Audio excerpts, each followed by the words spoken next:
Hello guys, स्वागत है आपका एक और लर्निंग वीडियो में। तो आज का वीडियो खासकर बिगनर्स के लिए होने वाला है जो कि ट्रेडिंग की शुरुआत करना चाहते हैं। इंस्टाग्राम रील्स, यूट्यूब, अपने फ्रेंड्स के दौरान उनको पता चला है कि भाई ट्रेडिंग से भी पैसा कमाया जा सकता है, लेकिन वो ये जानना चाहते हैं कैसे पैसा कमाया जाता है, क्या क्या चीज़ें सीखना पड़ता है।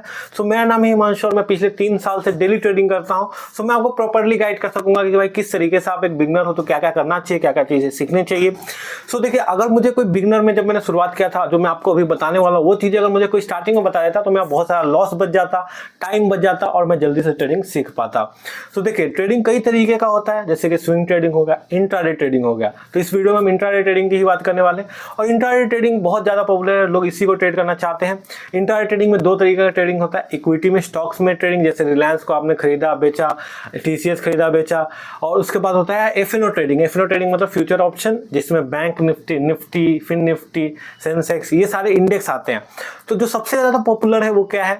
इंडेक्स ट्रेडिंग, जो कि ज़्यादातर लोग करते हैं। कॉल पुट, जैसा आपने देखा होगा, बैंक निफ्टी का कॉल, बैंक निफ्टी का पुट। तो ये जो इतना पॉपुलर है उतना रिस्की भी है, ठीक है। तो अगर आप एक बिगनर हो तो आपको मैं यही सलाह दूंगा कि आप इक्विटी ट्रेडिंग कीजिए, स्टॉक्स में ट्रेडिंग कीजिए। उसमें पहले सीखिए, पूरे बेसिक चीज़ों को समझ जाइए कि कैसे खरीदते हैं, बेचते हैं, स्टॉप लॉस कैसे लगाते हैं। तो सारी चीज़ें सीख जाओगे। जब आपको अच्छा खासा सब नॉलेज हो जाएगा, टेक्निकल एनालिसिस, तब जाके आप यहाँ पे इंडेक्स ट्रेडिंग में आइए, ऑप्शन ट्रेडिंग में। यहाँ पे कोई भी टाइप का ट्रेडिंग कीजिए। उसके लिए जो मैं आपको प्रोसेस बताऊंगा सारे ट्रेडिंग में सेम ही रहेगा। सबसे पहले तो आपके पास होना चाहिए एक डीमैट अकाउंट, जिससे आप, डीमैट अकाउंट क्या होता है? डीमैट अकाउंट का मतलब है कि जहां से आप जो है खरीद सकते हो, बेच सकते हो, ठीक है, वही आपका जो है ऑर्डर लेता है और उसी से आप पैसे विड्रॉल करोगे, डिपॉजिट करोगे।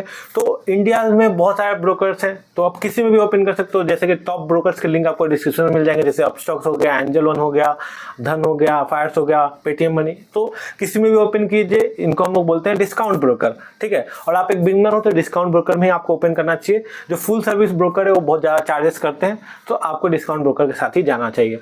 उसके बाद क्या होता है, ब्रोकर में आपने कर लिया तो उसके बाद आपको ये सीखना है कि भाई खरीदना कैसे है, बेचना कैसे है, स्टॉप लॉस कैसे लगाना है, टारगेट कैसे लगाना है, ठीक है। तो ये सारी चीज़ें आपने सीख लिया, जो कि आप इजीली 1 हफ्ते के अंदर में सीख सकते हो, कहीं से भी वीडियोस देख के।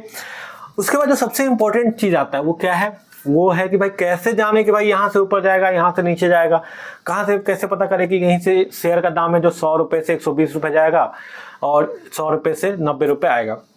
देखिए, इंट्राडे ट्रेडिंग का क्या बेनिफिट है कि आप गिरते हुए मार्केट में भी पैसा कमा सकते हो और बढ़ते हुए मार्केट में भी पैसा कमा सकते हो। आपको लगता है कि भाई यहाँ से मार्केट नीचे गिरेगा तो आप वहाँ से उसको शॉर्ट सेल कर सकते हो, उसमें पैसा कमा सकते हो।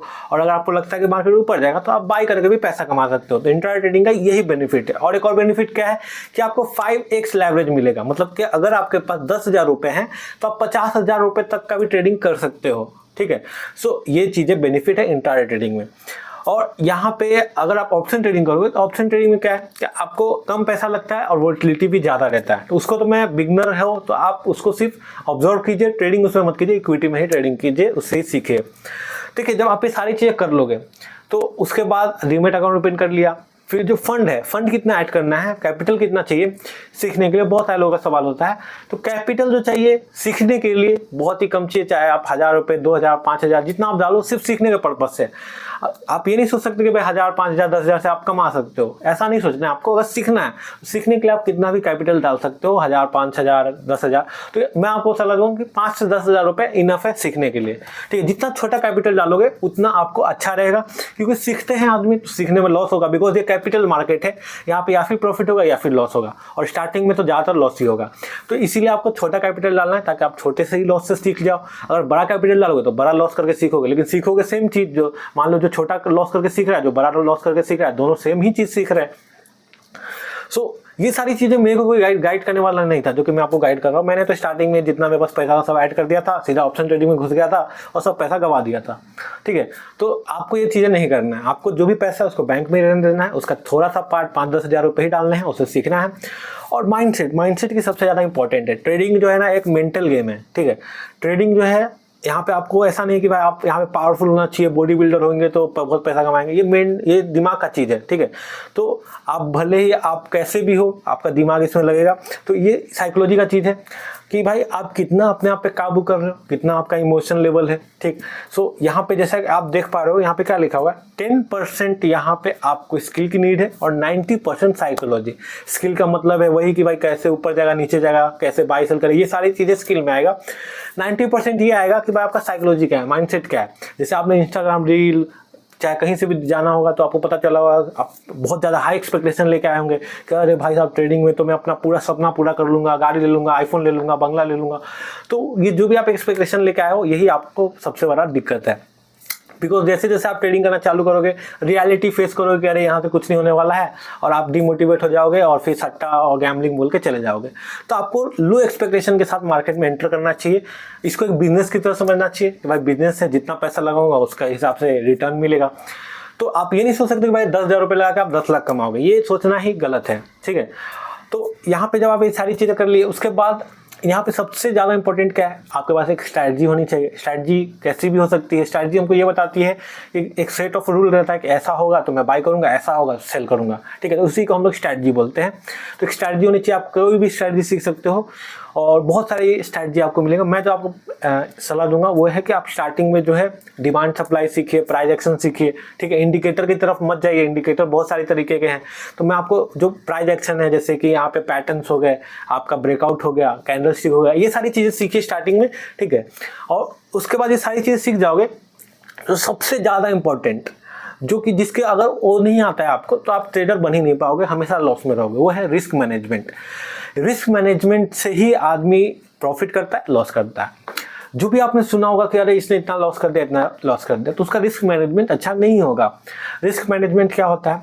रिस्क मैनेजमेंट दो चीज़ आते हैं, एक है हम लोग का रिस्क रिवॉर्ड और एक है हम लोग का पोजीशन साइजिंग। रिस्क रिवॉर्ड क्या होता है कि जैसे कि आपको पता है कि ट्रेडिंग एक बिजनेस है, तो बिजनेस में अपने को पहले से ही पता होना चाहिए कि भाई हम ये ट्रेड ले रहे हैं तो इसमें वो कितना लॉस होना चाहिए, कितना प्रॉफिट होना चाहिए। तो अगर आपको पता है कि भाई इस ट्रेड में मेरे को 500 रुपये का लॉस होगा, 1000 रुपये का प्रॉफिट होगा, तो आपका रिस्क रिवॉर्ड कितना होगा? 1:2, यानी कि 1 रुपये का लॉस ले रहे हो, 2 रुपये का प्रॉफिट ले रहे हो। तो आपका जो रिस्क रिवॉर्ड होना चाहिए वो हमेशा 1:2 के आसपास या फिर उससे ज़्यादा ही होना चाहिए। तो तभी आप यहाँ पे लॉन्ग समय तक टिक पाओगे और आपका कम एक्यूरेसी भी रहेगा तो भी आप प्रॉफिटेबल बनोगे, ठीक है। ऐसा नहीं होना चाहिए कि भाई 1000 रुपये का लॉस है, 500 रुपये का प्रॉफिट है। ऐसा रहेगा तो फिर लॉस ही करते रहोगे हमेशा। तो रिस्क रिवॉर्ड आपका अच्छा रहना चाहिए। ऐसा स्ट्रैटेजी पे काम करो जिसका रिस्क रिवॉर्ड 1:2 के ऊपर ही रहे हमेशा, ठीक है। सो उम्मीद आपको समझ में आ रहा होगा। उसके बाद क्या होता है? Position sizing. पोजीशन साइजिंग क्या है कि जितना आपका औकात है, जितना आप लॉस ले सकते हो एक दिन में, उतना ही यहाँ पे क्वांटिटी लीजिए, ठीक है।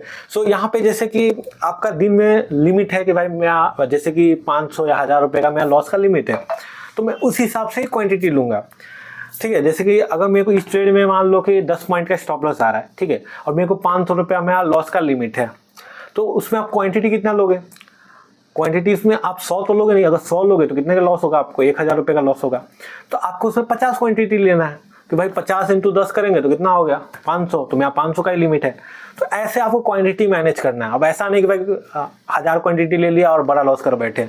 स्टॉप लॉस छोटा ही रहेगा लेकिन क्वांटिटी ज़्यादा लिया है तो लॉस ज़्यादा होगा। क्वांटिटी छोटा रखना है जितना आपका लॉस डिसाइडेड है, और टारगेट हमेशा बड़ा रखना है। तो उम्मीद है आपको समझ में आया होगा।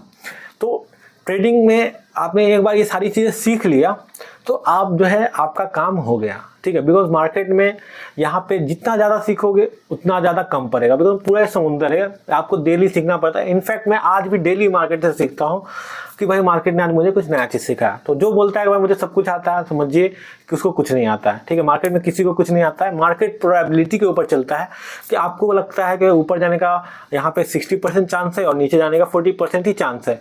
ऊपर जाने का क्यों चांस है? उसके बाद आपके पास रीज़न होना चाहिए कि भाई यहाँ पे टेक्निकल सपोर्ट है, चाहे यहाँ पे कुछ ऐसा है जो कि आपको ऐसा लगता है आपके स्ट्रैटेजी के अकॉर्डिंग। तो यहाँ पे अपसाइड जाने का हाई पॉसिबिलिटी है, तो आप अपसाइड का ट्रेड लो। और कुछ भी 100% नहीं होता, ठीक है। तो 100% नहीं होता इसलिए तो हम लोग स्टॉप लॉस लगाते हैं। Stop loss is must. कोई भी ट्रेड लीजिए स्टॉप लॉस जरूर से लगाइए, ओपन पोजीशन ना छोड़े। और एक और गलती जो कि बिगनर करता है वो है ओवरनाइट पोजीशन। कि भाई आज लॉस हो गया चलो इसको कैरी करके चलते, क्या पता कल प्रॉफिट हो जाए। तो ओवरनाइट कभी भी कोई भी पोजीशन लेकर नहीं जाना है। आज लिया है इंट्राडे तो आज ही कट कर देना है। ऐसे आप इंट्राडे में लोगे तो ऑटोमेटिकली स्क्वायर ऑफ हो जाएगा क्योंकि वो इंट्राडे पोजीशन है। लेकिन कोई लोग उसको कन्वर्ट करके ओवरनाइट भी ले जाते हैं, तो ऐसा गलती नहीं करना है। बड़ा कैपिटल नहीं डालना है। तो बस इतना चीज़ें फॉलो करो। और मेरे चैनल पे बहुत सारे लाइव ट्रेडिंग के वीडियोस हैं, मेरे जो भी स्ट्रैटेजी एक्सेल हंटिंग, उसको आप चेकआउट करो, बहुत चीज़ें आपको सीखने को मिलेगा और बहुत सारी चीज़ें आप सीखोगे। और देखिए ट्रेडिंग जो है एक लंबा गेम है, शॉर्टकट मतलब नहीं है कि भाई आप यहाँ पे 1-2 साल आओगे, पैसा कमाओगे, चले जाओगे, ऐसा नहीं है। ट्रेडिंग एक लॉन्ग टर्म बिजनेस है, आप रहो ना रहो मार्केट हमेशा चलते रहेगा, ये सच्चाई है। तो यहाँ पे ऐसा ना सोचना कि भाई मेरे से ये मिस हो गया, वो मिस हो गया। मार्केट डेली खुलता है, डेली आपको अपॉर्चुनिटी मिलेगा, डेली ट्रेडिंग होता है, ठीक है। तो यहाँ पे आपको कोई जल्दबाजी नहीं करना, ईजिली समय देना है, 1 साल लगे चाहे 2 साल लगे, समय देना है। उबियाना नहीं है कि भाई यहाँ पे आप बड़ा कैपिटल डाल दिए, लॉस कर लिए, ठीक है। जितना छोटा लॉस से सीखे उतना अच्छा है। और जैसे आपको अंदर से कॉन्फिडेंस आता है ना, आदमी को अंदर से आता है कि भाई अरे मेरे को आता है, अब मैं जैसे ही मैं स्ट्रैटेजी अच्छे से, एक्यूरेसी अच्छा है, मैं रिस्क अच्छे से मैनेज कर पा रहा हूँ, तो आपको कैपिटल लाना है, ठीक है। आपको थोड़ा बहुत कैपिटल लाना है, जैसे 10,000 डाले थे स्टार्टिंग में, तो आप 50,000 या 1 लाख रुपए डाल सकते हो और फिर उसी तरीके से ट्रेडिंग कर सकते हो, ठीक है। और ये था बिगनर्स का गाइड, ठीक है। मैं तो यही बिगनर को गाइड करूँगा, इक्विटी में पहले सीखिए, ऑप्शन ट्रेडिंग बाद में, एटलीस्ट 2-3 महीने तो इक्विटी में ही ट्राई कीजिए, पूरा बेसिक समझ लीजिए, सारी चीज़ें सीख लीजिए, तो ऑप्शन ट्रेडिंग में आइए। फिर स्विंग ट्रेडिंग कीजिए, हो सके तो। स्विंग ट्रेडिंग क्या होता है कि आज खरीदा किसी को स्टॉक को, जैसे वो डिमांड जोन पे है, तो आज उसको आपने खरीदा और उसको आप 1-2 हफ्ते तक होल्ड कर रहे हो, फिर बेच दे रहे हो, ठीक है। तो उसमें हम लोग को फंडामेंटल एनालिसिस की जरूरत रहता है कि भाई जो कंपनी आप खरीद रहे हो उसका क्या फंडामेंटल है। आप देख सकते हो कि पिछले क्वार्टर में कितना प्रॉफिट किया, क्या उसका शेयर होल्डिंग पैटर्न है, कोई उसका न्यूज़ है कि नहीं। तो ये सारी चीज़ें आप फंडामेंटल एनालिसिस में देख सकते हो। तो बहुत सारी चीज़ें हैं, तो आपको एक एक चीज़ें सीखना है, टाइम देना है, ठीक है। कोई आप बिना टाइम दिए कुछ भी नहीं सीखोगे। डॉक्टर बनना है तो उसमें भाई 5-6 साल लगते हैं, इंजीनियर बनना है उसमें 3 साल लगता है, ग्रेजुएशन करना है उसमें भी 3-4 साल लगता है। तो हर चीज़ में टाइम लगता है, तो इधर क्यों नहीं टाइम देना आपको। और जो भी आप देखते हो, मोटिवेट हो गए हो, हाई एक्सपेक्टेशन कर लिया है, उसको लो कीजिए थोड़ा, बिकॉज मार्केट में जब आप रियलिटी फेस करोगे तो बहुत गंदा वाला लॉस होगा और यहाँ पे आप भाग जाओगे, ठीक है। बिकॉज 90% लोग यहाँ पे 6 महीने टिकते हैं। आप लोग जैसे सपना लेके आते हैं इंस्टाग्राम ये सब देख के, बस मैक्सिमम 6 महीने, उसके बाद भाग जाते हैं, ठीक है। बिकॉज वो लोग जो प्रॉपरली सीखते हैं नहीं, वो लोग आते हैं यहाँ पे गैमलिंग माइंडसेट से, गैमलिंग करते हैं, चले जाते हैं। सो आप लोग उम्मीद है ये वीडियो देखने के बाद गैमलिंग नहीं करोगे, ट्रेडिंग करोगे, प्रॉपर एसएल टारगेट लगाओगे, रिस्क मैनेजमेंट फॉलो करोगे। और यहीं पे मैं वीडियो को एंड करता हूँ। और भी इस सीरीज़ में, लर्निंग सीरीज़ में आएगा बिगनर गाइड का, तो जो से चैनल को सब्सक्राइब कीजिएगा और चैनल को चेकआउट कीजिएगा। सो मिलते हैं आपको नेक्स्ट वीडियो में guys. Thank you for watching.